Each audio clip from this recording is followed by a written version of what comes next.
Assalamualaikum warahmatullahi wabarakatuh. Perkenalkan, nama saya Ibnu Aulia Abdillah. Saya berasal dari perguruan tinggi Universitas Mula Warman yang berada di Kota Samarinda, Kalimantan Timur. Saya merupakan mahasiswa dari program studi Pendidikan Penjas angkatan 2022, Fakultas Keguruan dan Ilmu Pendidikan. Video ini merupakan tugas mata kuliah Penjas Orkes yang diberikan oleh dosen saya.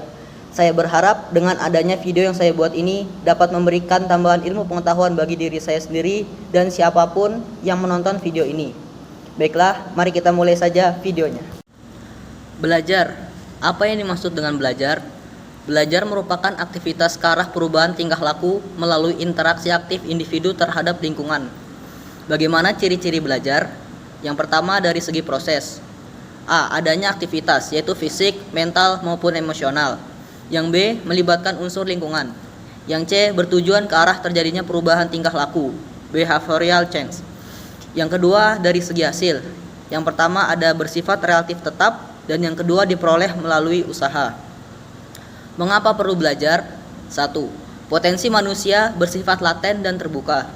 Yang kedua, pertumbuhan dan perkembangan manusia lebih banyak terjadi secara non-instinktif atau alamiah.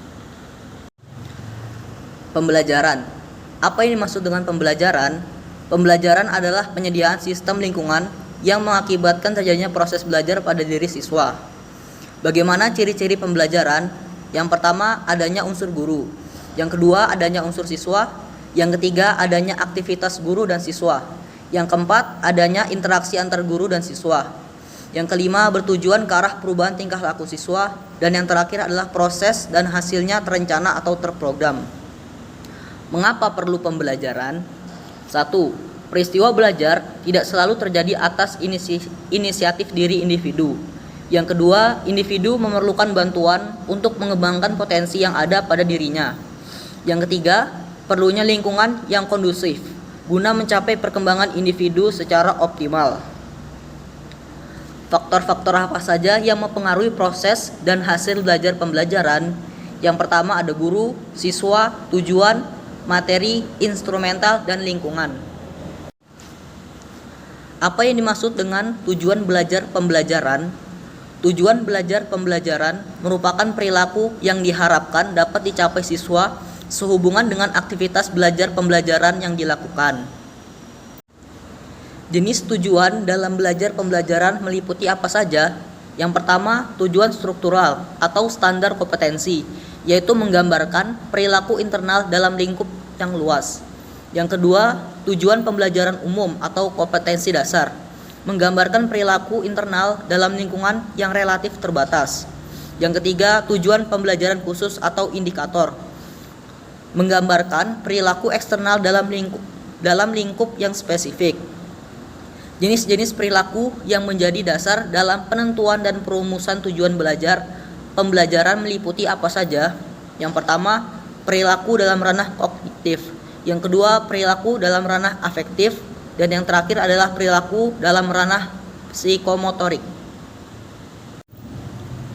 Perilaku ranah kognitif, yaitu jenis perilaku yang berkaitan dengan kemampuan mengingat dan berpikir dalam memecahkan masalah. Terdiri dari 6 perilaku. Yang pertama, pengetahuan, pemahaman, penerapan, analisis, sintesis, dan juga evaluasi. Yang kedua, perilaku dalam ranah afektif, yaitu jenis perilaku yang berkaitan dengan nilai, norma, sikap, perasaan, dan kemauan. Terdiri dari 5 perilaku, yaitu penerimaan, partisipasi, penilaian atau penentuan sikap, organisasi, dan juga pembentukan pola hidup. Yang ketiga, ada perilaku ranah psikomotorik, merupakan perilaku yang menyangkut aspek keterampilan atau gerakan. Terdiri dari 7 perilaku: persepsi, kesiapan, gerakan terbimbing, gerakan terbiasa, gerakan kompleks, penyesuaian pola gerakan, dan penciptaan pola gerakan. Prinsip-prinsip belajar. Yang pertama ada perhatian dan motivasi. Yang kedua ada keaktifan. Yang ketiga ada keterlibatan lengkung atau berpengalaman. Yang keempat pengulangan. Yang kelima tantangan. yang keenam balikan dan penguatan, dan terakhir adalah perbedaan individual. Teori-teori belajar. Yang pertama ada teori belajar behaviorisme, yang kedua ada teori belajar kognitivisme, dan yang ketiga ada teori belajar humanistik. Teori belajar behaviorisme, yaitu belajar adalah perubahan dalam tingkah laku sebagai akibat dari interaksi antar stimulus dan respon. Teori belajar kognitivisme, belajar tidak sekedar melibatkan hubungan antar stimulus dan respon saja. Lebih dari itu, belajar melibatkan proses berpikir yang sangat kompleks. Ilmu pengetahuan dibangun dalam diri seseorang individu melalui proses interaksi yang berkesinambungan dengan lingkungan. Teori humanistik, yaitu proses belajar harus berhulu dan bermuara pada manusia itu sendiri. Dengan kata lain, memanusiakan manusia. Masalah-masalah dalam belajar. Yang pertama, apa itu masalah? Masalah adalah kesenjangan antara yang diharapkan dengan kenyataan yang dialami.